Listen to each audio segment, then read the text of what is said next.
Hola, amigos, and welcome back to another episode of La Vida Verde Podcast. I'm your host, Matthew Human, here at our Earth stage at the Finca Vida Verde. My guest this week I'm so excited to interview her. Been trying to get her for over a year. Old friend, Cherie Soria. And Cherie is a triple black belt in martial arts, a hypnotherapist, a marathon runner, a chef, a teacher, plane crash survivor. Currently very active here in our local community, helping build the Ecovilla San Mateo project. This woman has lived so many lives. We're going to try and get through about half of them, I think. It's going to be a great conversation. We hope you enjoy.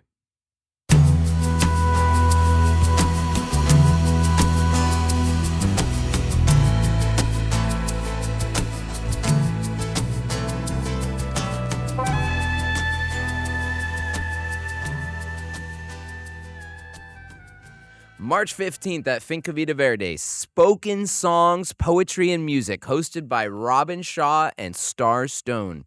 Come share your poetry or listen to our featured poets accompanied by a live band right here at Finca Vida Verde's new Earth stage. Tickets are $20 in advance or $30 at the door. Get them now. March 29th, Finca Vida Verde presents Jungle Dance.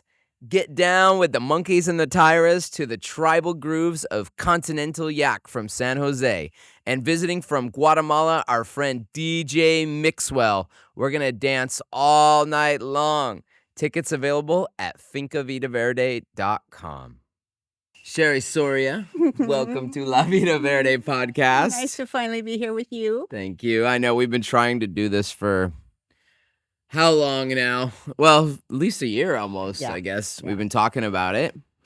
Okay. Where do we start? So you're in town for the Ecovilla San Mateo, what do you call it? A homeowners association? Owners gathering. Owners gathering. Yeah. And this is something that you guys are going to be doing, what, like every year? Twice a year. Twice a year. February and August. And it's all because Ecovilla San Mateo is like six homeowners associations, right? Right. But this is for everybody. This is for everybody. And so will there be separate they'll have the homeowners association gathering and then the owners gathering? No, right now we have just the owners gathering, but then we have a time when the neighborhood, we call it neighborhood because we don't really have an established homeowners association yet. Okay. Until all the infrastructure is done and they've turned it over to us. I see. But right now we're neighbors, and really we meet weekly and all kinds of different subjects, whatever, floats your boat, and talk and get together. We really have already established community, even though we're not living together yet, even though we don't have any homes built yet. We know each other. Many of us, I won't say most, have been here for the 3 times that we've met, and we're going to meet again in August. And we've established really strong bonds. It's so wonderful. Yeah, I was there. I enjoyed it. We had Eros's birthday, 50th birthday party last night. There was also an ecstatic dance, a cacao ceremony, like dinner, a catered dinner. It was beautiful, and to see all your neighbors there, because a lot of them stayed over from the gathering. It was just such a fun crew. Yeah, it looked like a lot of fun. Yeah, I'm excited for what's to come there.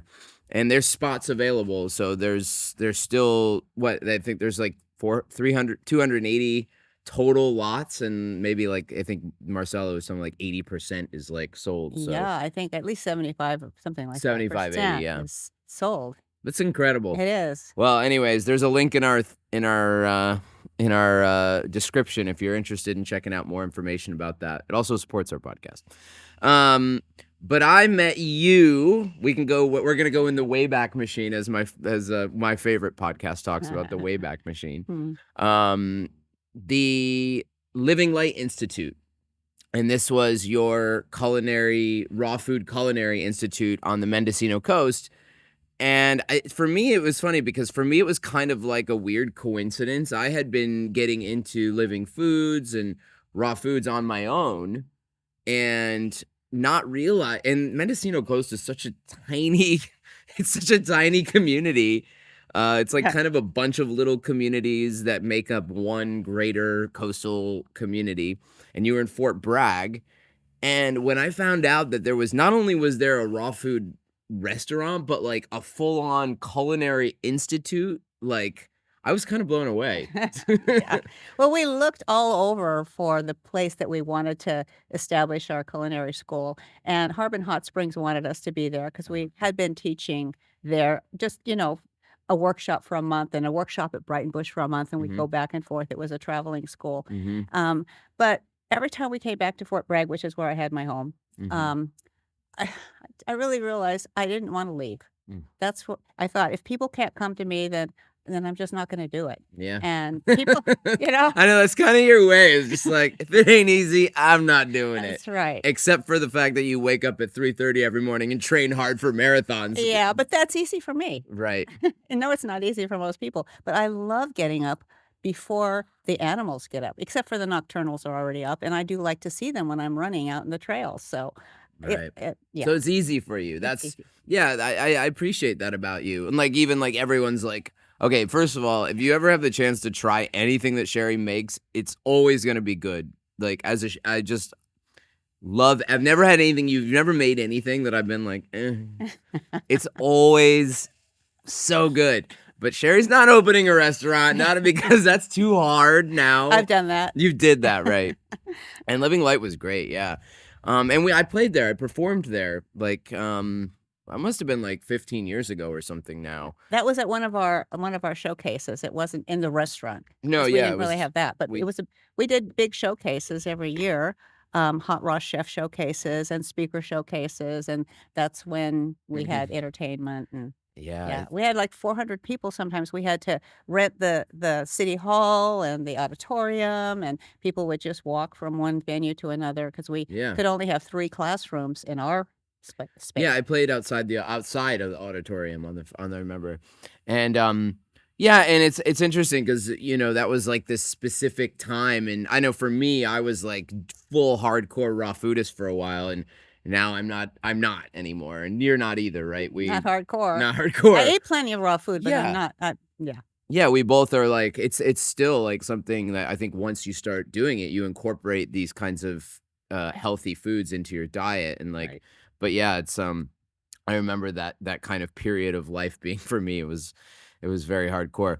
And before Living Light, so I guess we're going to go backwards in time a little bit because we I've started had a long life. Yes, I know. I was like, what do we focus on? As the people heard in the intro, there's like so much to talk about. But before that, you started that when you met Dan. You and No, I started that before I met Dan, oh way before. oh Actually, I was teaching vegetarian culinary arts for 20 years Mm. before I learned about raw food. oh. And at that time, raw food was like roots and shoots, It was like What do you raw mean? it was like sprouts and everything was blended and it was Kind of like bland. very bland. There were no spices, no salt. Like really, it was for healing. It was Right, for crisis healing. right. And I went to Puerto Rico to learn from Dr. Ann Wigmore Uh-huh. because she was really and Victoria Skolinskas. They were together. They were really healing people with raw food. Right, they were kind of like the part of the OGs of our scene. They were like the That's right. wrote the book. Victorious wrote what Survival into the 21st Century Yep. and And Anna Wigmore's a whole bunch of other books. yeah, and a bunch of it. And you've Yeah. written a bunch of culinary books since then too, right? Yeah. You've But been when down. I went to Ann Wigmore Institute in Puerto Rico, and I saw people who went in there like in a stretcher, they were dying, and they had no other options. But then they were walking on the beach in a few days, and they were You going up the stairs. you witnessed that. Oh yeah, and it blew me away. And I realized that I didn't want to teach cooking anymore. I wanted to teach people how to make delicious because the food was not delicious. Oh my Yeah. God! And I'm all about having delicious food. Blended sprouts wasn't delicious. It was not delicious, but I recognized the healing power of it, Yeah, and so I started messing around with new recipes. I wanted to make people pleasing food, of course. That's what I'm all about. right. So So that was the institute. Okay. But Dan, you met we're talking about your husband Dan yeah, Latterman. mhm. We met and you met through he was in a raw food. He was a fan of yours, I guess. Yeah, he was a fan of mine. He had a very large, like 1,000-member raw food group in South San Francisco area, Uh-huh. Palo Alto and Right. Mountain View, and they invited me down for for a fundraiser. Mm-hmm. And it was like $95 a plate. Wait, like $95 a plate? 25 years Wow. ago. Oh, it was a fundraiser. It was a That makes sense fundraiser. as a Yeah. fundraiser. I mean, And so they invited me to come down. They wanted me to cater it. And I said, well, I don't like to cater, but I will put together a workshop and my students will cater it. And the workshop was elegant entertaining. And so we catered the dinner and the brunch the next day. wow. Yeah. All rough. And then this all is a living funny foods. story. I had some videographers there because we were doing a video Mhm. of the workshop, and Dan came out to give the chef, me, he came out in his tuxedo, all dapper, and he came out with flowers and asked me up to the stage to give me these flowers, and he gave me a kiss. That was our first kiss, and it was caught on video. Yeah, later on we were showing the video to his mother, and we realized, oh my God, that was our This was the real reason he hired you to come to that. You realize this? There was. well, he had seen me at events before that. He's a sly one. That one. Yeah. But I had started living light a few years before that. Okay. Yeah. So you were already passionate about that. And what brought you to like raw foods to begin with? What was it that like were you in a crisis or what brought you into that world? No, well, I came from a family of people who were obese and had, like high blood pressure and cancer and everything. And my mother died when I was 4, Mm. and I had cousins who Of a had, health thing? oh yeah, oh yeah, Mm. and so I started changing my diet. I started reading everything I could about health, and I taught vegetarian cooking for 20 years before I started reading about Ann Wigmore and Victoria Skovinskis, and I was constantly reading about the latest in health. Okay. And so that's what led me. I went from teaching vegan food, everything was fried, and then I realized that wasn't good, and so everything was a transition Right. toward that without realizing it. And so went from vegetarian to vegan to low-fat vegan, and then I realized that some fats were good for you, and so I learned about that, and then I went into the Ann Wigmore Institute to Okay. find out who is this woman and how is she healing people with only raw food. I had no intention of changing what I was teaching, changing the way I ate, but I came out of there when I told her, I said, I'm never going to teach another cooking class again. It's only going to be raw food, although that has turned out to not be true. Yeah, I guess. Yeah, but for 20 years, all I taught was raw food. Right. And I just made it gourmet, like serious gourmet. Mhm. And people from 65 countries came to our school Oh yeah. because, they came for the same reason. They wanted to be healthy for themselves or their family members that were sick, but they knew it had to taste good. And you eventually sold the company, right? Yes, when it was finally time to retire, I was about 70 at the time. I said, okay, Yeah. it's time. And we sold it to a nonprofit. Which still blows my mind. You still don't even look 70 to me now. Yeah. So you're like, you I'm gonna retired at 70. I'm going to be 78. And today we were running up here and I realized, okay, well, I've been running my age every year. And this year I'm going to be 78. So What does I'll that be mean? running 78 kilometers for my 78th birthday. Last year it was 77. But I'm going to give myself 78 hours to do it. So that means 26 miles a day for 3 days. That's amazing. 76, excuse me. So kilometers. 26 kilometers a day for 3 days. And that'll Wow. give me. Yeah, and then I encourage people online to 26 join me, like run your age or walk your age. 26 kilometers. That's like close to. I mean, that's like almost 10 miles a day, right? It's like a little less. Like 10 miles is only 15K. Oh, you're doing 20. You're doing more than that a day. Oh yeah. Oh my gosh. You make me. It makes me tired thinking about it. I want to get into that. I'd like to be. I didn't start running till I was 65. So you got lots of time. But but it's up this road. It's like trail running kind of. Yeah, it is trail running. That's all I do. You're into trail running. I'm into trail running. I'm into like endurance running and adventure running. And you guys even did a run across the country, didn't you say that? We actually walked across Costa Rica from the Pacific to the Caribbean. But we've run in the Himalayas. We've run through the Alps and Colorado and Well, that's why you're so healthy, I guess. And you're, oh my gosh, so much we should talk about. So, but you ran marathons. You've also run in ultra competitive. marathons. What is an Yeah. ultra marathon? It's 50 kilometers, and a regular marathon is only 26.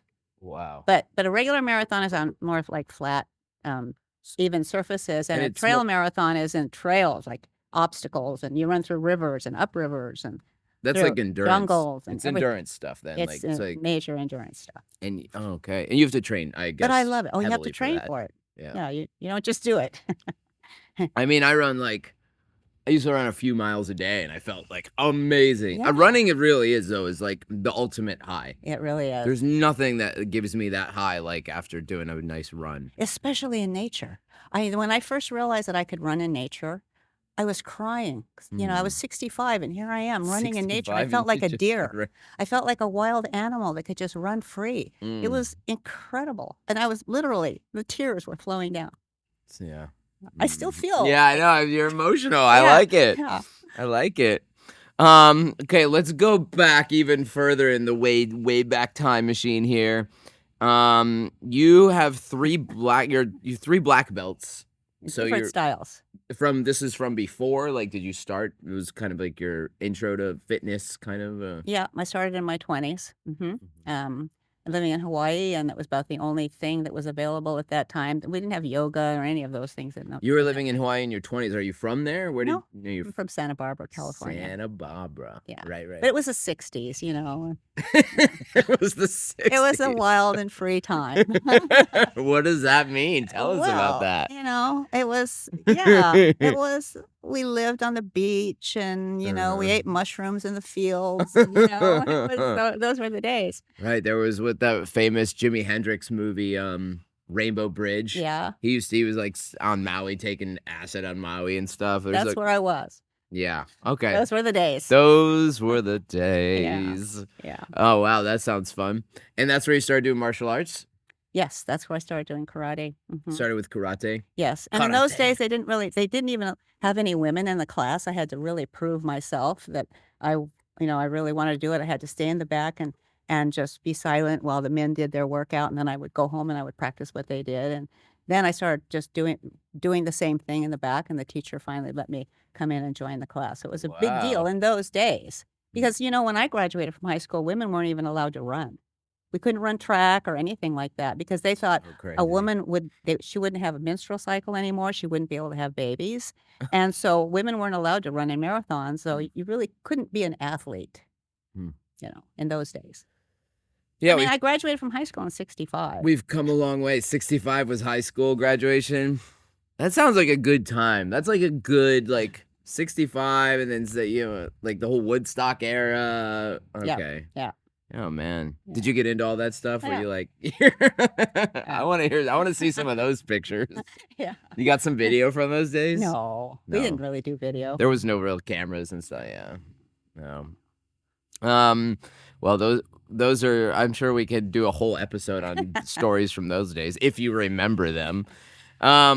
But you were also, and this was something I learned from you just last year. Like I said, I've known you almost coming on 20 years, I think now, but that you survived a plane crash. This is like part of your story. Mm-hmm. Tell us about the plane Well, crash. it did really change my my direction in life because at the time I was a hairdresser, actually, which was Right. the kind of work that I course you were. got. Of course you were a hairdresser. Nobody would expect that of me, actually. But that's what I did when I got out of high school. Instead of going to college, I went to beauty college and I became a hairdresser. And then I became kind of a famous hairdresser. I traveled around the world and I did big shows and everything. And I had a book that was ready to be released. And I hung out You had with a book on hairdressing. Yeah.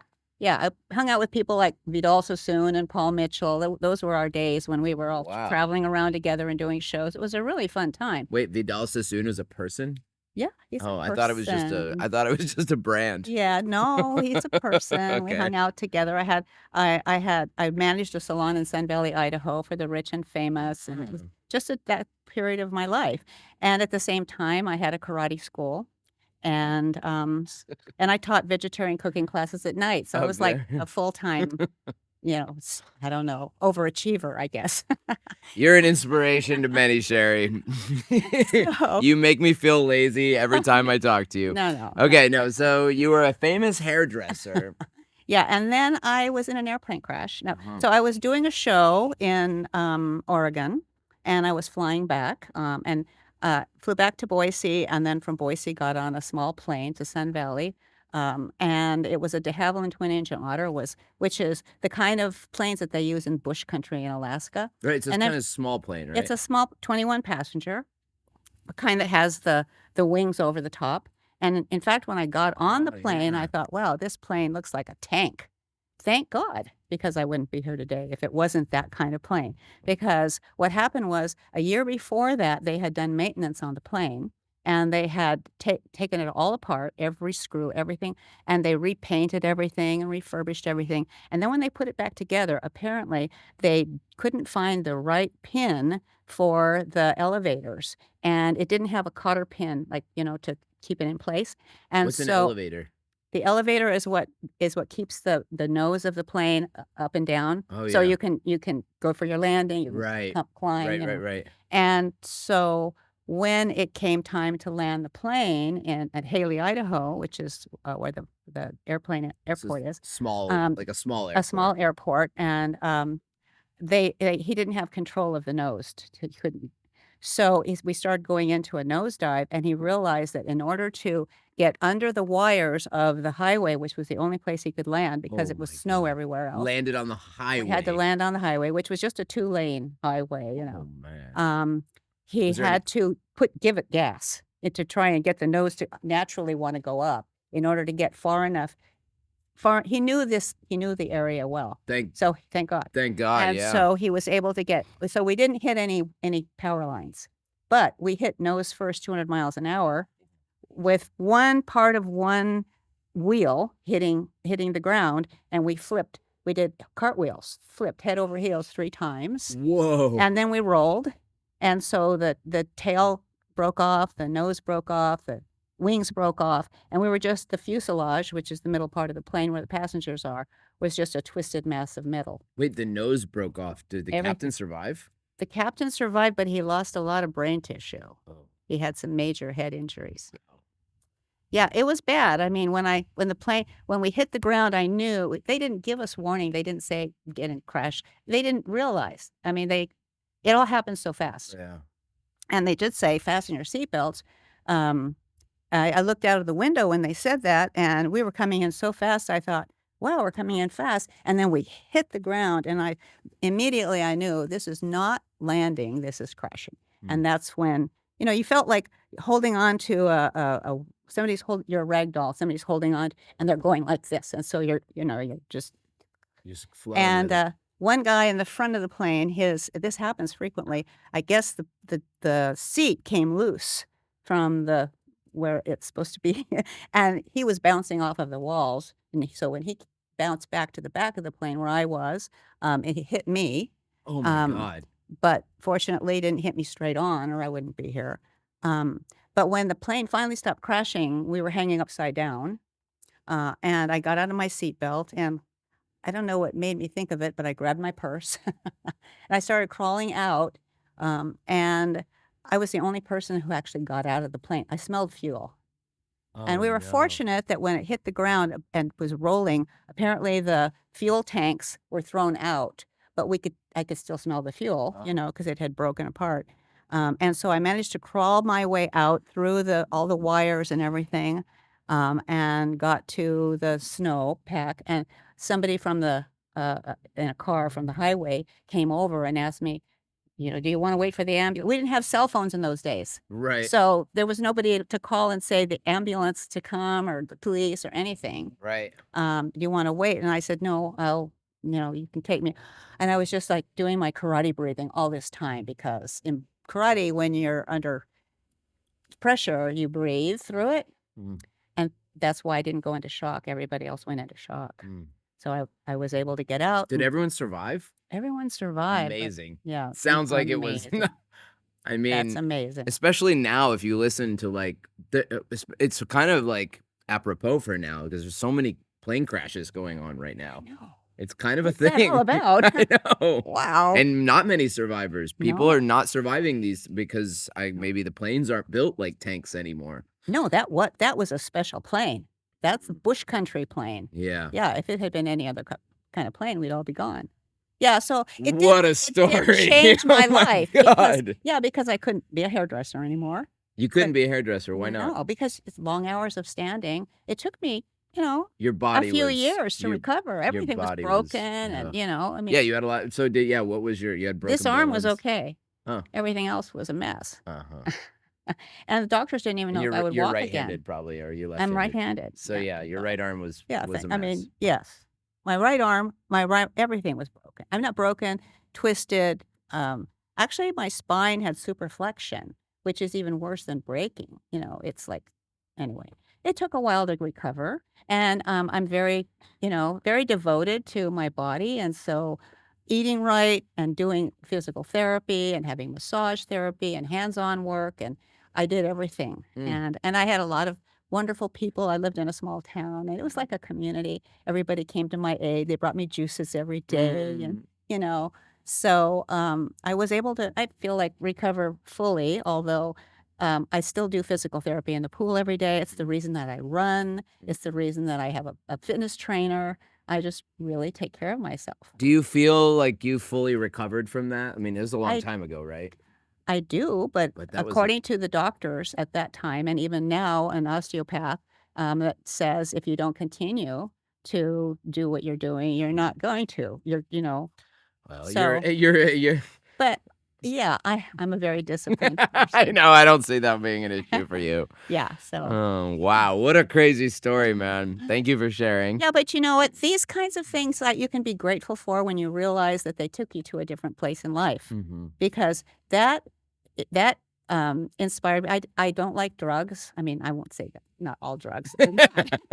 Some drugs are good, but I don't like painkillers because I want to know what's going on in my body. Right. And a painkiller will mask the problem, and then you do things you shouldn't be doing. And so I used hypnosis. With hypnosis, it doesn't cover the pain. You still feel it, but you don't withdraw from it and make it worse. You don't tense up your body. You just go through it with it. And so I used hypnosis for pain. And that changed my whole career. I became a hypnotherapist as a result of that. You became a hypnotherapist. Yes. Do you still do it? Um, You can do it, but it's not something you do. I can do it, and I do it for myself. You're doing it on me right now. Yeah. You're totally under my control. Oh. How do I feel about this? Poor Dan. But my focus started out as pain control, and people, it was a small town, so they did articles about me in the local paper and stuff. And so people started coming to me and asking me if I could help them with pain. And ultimately, I became more interested in it and realized that I could help people in this way. Because with hairdressing, you're helping them with their image, but with hypnotherapy, you can help them from inside. Yeah. And I really liked that. And so it really helped. It was like it was calming your nervous system to a level of like it brings you to I guess you could put yourself in a state of healing, like that kind of. And I did. And I used visualization the whole time, right from the beginning, because I knew about that. So this is like the stuff that's really famous. What's his name? There's this doctor everyone loves right now who's really into like the visualization healing. I'm trying to remember his name. I can't remember. Anyways, this is a big thing right now. People pay a lot of money to go to these anyway. Yeah. Well, this was in 1983, and I was doing it in 1983. Yeah. But then that led me into more emotional healing with people, and I started doing more regression to an incident that happened in your past that's causing you trauma now that you're holding, and that you work to let go of and reframe. And then that took me, people started having spontaneous past life regression. So that took me into a more a metaphysical type of hypnotherapy, and I really loved that. You got to experience some of that? Yeah. Oh, yeah. And so I worked with a lot of people on past life regression, and also meeting their spirit guides and asking for guidance from their spirit guides. Because as a therapist, a lot of therapists will tell you what you need to hear. But with a hypnotherapy, you ask a question and they have the answer. And that leads you to the next question. I did a past life regression one time. It was really fascinating. Like, and there was a book, Many Lives, Many Masters. I read that a long time ago. That's a good book. It's a great book. Yeah. Blew my mind. It was like, whoa, this is real. Like, yeah. So you feel like that, like you've experienced that, you've seen that I did happen. that for years. Wow. Yeah. Amazing. Yeah. Okay, well, let's we could write 3 novels on your life, I think, at this point. I want to talk a little bit about how you guys came to Costa Rica. Like, you've been here for how long now? Well, I started coming to Costa Rica, at the turn of the century. The turn That of the would have been century, 1999. Y2K. But yeah, I always had, I don't know why, something drew me, and something told me that this is where I needed to be long before I ever got here. Mhm, And I was teaching, I was producing events for raw food and health and everything. mhm, And somebody came to me and said, I have a new retreat center at Cherie, mhm. Costa Rica, and I'd like you to come and do an event at my retreat center. And so I did. And David Wolf, not David Wolf, who was it? It was, um, hmm, can't think of it right now. Some well-known raw Yes. food chef, Yes. No, not a chef, but a a person in the scene. yes, a healer or an athlete. Okay. Doug Graham. Doug Graham. Doug Graham came to me and asked me if I would like to do a retreat together, and I said yes. Well, I'm going to be doing one in Costa Rica, so we did that together. And then after that, I continued to do retreats here in Costa Rica. And Dan actually came to our first retreat at Cherie Before you two were together. before we were together, Uh-huh. right? Wow, And so you first met in Costa Rica, actually, maybe. well, no, we had met in Jamaica when I was doing a retreat there, because I did a Okay. retreat there for like 280 people, and he was Wow. one of the retreatants. 280 people. And how many were at this one? This In Cherie this was Cherie Po? Yeah. Oh no, those were small. Small ones. Yeah, like always 40 people or less. Still, though, it's amazing. Okay. I feel like that's, yeah, like, are people still into this kind of, like, healing, this self-healing? It's kind of like, I don't know, I feel like these retreats don't pull as many people anymore. Like, it's kind of like, the world has changed, I feel. Yeah, people are big on yoga retreats though. Yoga, And at right. yoga retreats, they often have healthy food and a lot of raw food, because Right. that way people can, be active all day long. Right, Eat it's a heavy kind of meal, you can't be active it's all kind day. of become lifestyle, Yeah. holistic lifestyle Right. kind of thing. Exactly. Yeah, yeah. Oh, interesting. So that brought you to Costa Rica. Yes. And now, And I as I say, I already knew that I wanted to be here, and the same thing with Dan, and we both really had a strong affinity with Victoras Kulvinskas. right. And in fact, Victoras is the one that told me I should start Living Light. He didn't call it Living Light. He said I should teach chefs. He said, all over the world, you should be able to get this kind of food all over the world, and you need to teach chefs how to do it. He's And such a I character, respected him so much, Victoras. I thought, okay, he's given me a mandate. And when I was with Dr. Ann, she said, you will be a beacon of light for my teachings, because she was eating my food and she was blown away by it. And so within a couple of weeks of the time that Victoras told me that, the idea of living light, the beacon of light, eating light, and being light, all came together. So I called it Living Light. Amazing. Yeah. And now you guys have been down here. So you said the turn of the century. So you've been down here 25 years this year. Yeah. Yeah. Amazing. And now we're so fortunate to have you in our neighborhood. I remember when you first, I was like, no, because people told me when I first started coming here, you guys were already here.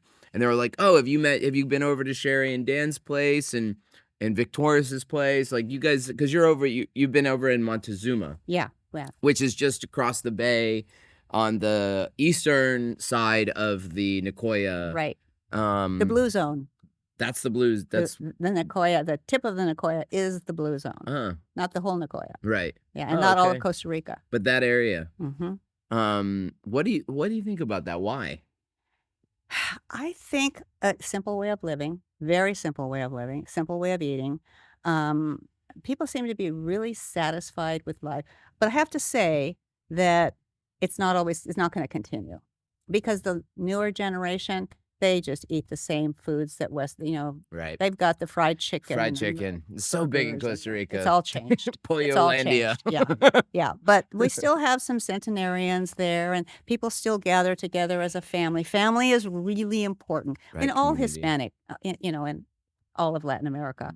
Family is the most important. Yeah, and in indigenous communities too, which Yes. Costa Rica, and particularly I think in the Nicoya, there's still like a strong indigenous population, and like with the Latin population, and yeah, both of them are very. And they're strong in community. They look out for each other's back, and that's one of the things that we really love about being here at Ecovilla is the community. Like knowing.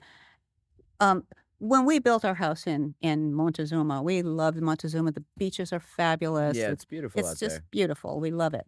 And we built our house. We had built our casita like I don't know 18 years ago. So we always had a place. And when we retired, then we knew we were able to build our full-time home. Mhm. We thought it would be the only place we would live for the rest of our lives. And we have a wonderful group of people that live there, mostly Mhm. expats. We have some Tico friends. But when we came here, we realized what we were missing was real community. People who had a vision of working together to, to regenerate the land. We actually did regenerate our own piece of land, which you saw, Yeah. in Montezuma. But to regenerate a large portion of land and to work together from the ground up to build a healthy community and health in all ways. That really, I mean, immediately, as soon as we saw it and we recognized that, it didn't take us any time at all. We left here with our name on a lot, and we were ready. You did it. We did, and Yeah. I mean, it was kind of magical, really. It was like a magnetized it, and every time I come here and have our group meetings, I'm even more like committed to it. Yeah. It's Yeah, a great group of people. wonderful. We've only had a few Ecovilla San Mateo people on the podcast. I think you're maybe like our third or fourth, maybe, but We have some amazing healers in that community. Oh, yeah. Really incredible. I'll give you the names of some people you should interview that are amazing. Okay. Yeah. I mean, there's 280 families over there, so They all have something to offer. we'll have no lack of podcast guests. We might run out of money before we run out of guests. Well, everybody has to support you. I mean, really, everybody loves your podcast. And Well- it's really another way of bringing community together. It really is, because we all see how much everybody has to offer. Yeah, well, I appreciate that. Thank you, Cherie. And you guys do support me. You are my patrons as well. That's not why you're on the podcast. I've been trying to interview well before I know. the patronage. But I do appreciate it, and thank you. Okay, well, I think we've reached our time limit. That's a good place to end. I mean, just to say, I'm just grateful to have you guys in our I'm so happy you're gonna be in our neighborhood, and I know I'm gonna benefit from. I mean, last night I sat next to you at the dinner, and I was just like, Cherie always shows up with like extras. It's like there's the food, and then there's sitting next to Cherie. I shouldn't be even saying this on the podcast, but it's true. I never go anywhere without food. It's got to No. taste good. No, and it's oh my god. And also it's got to be nutritious. Yeah, that's the key. Well, I'm excited to show you my macadamia nut tree with the flowers for the first time. Yeah. We'll do that. Love macadamias. Mm. Cherie Soria, thank you so much for being on the podcast. This is La Vida Verde Podcast. I'm your host, Matthew Human. We release episodes semi-regularly, usually on a Tuesday. We're gonna do 2 this month at least, and we're gonna try and keep it going. If you want to see more of these and more interviews, please go to our Patreon and support us, patreon.com/La Vida Verde Podcast. Or if you have a company or a brand that's aligned with this valley and kind of what we're doing, go ahead and reach out to us. We would love to support your events. You can find us on Facebook at Finca Vida Verde, on Instagram, Finca Vida Verde CR. We're releasing on YouTube, La Vida Verde Podcast. You can listen to us on Spotify, on Apple Podcasts, wherever you get your podcasts. And we have a new website we're launching this week, fincavidaverde.com. So get ready for that. And I think that does it. All right. All right. All Thank you right. so much. Yeah. We'll see you next time. Pura vida.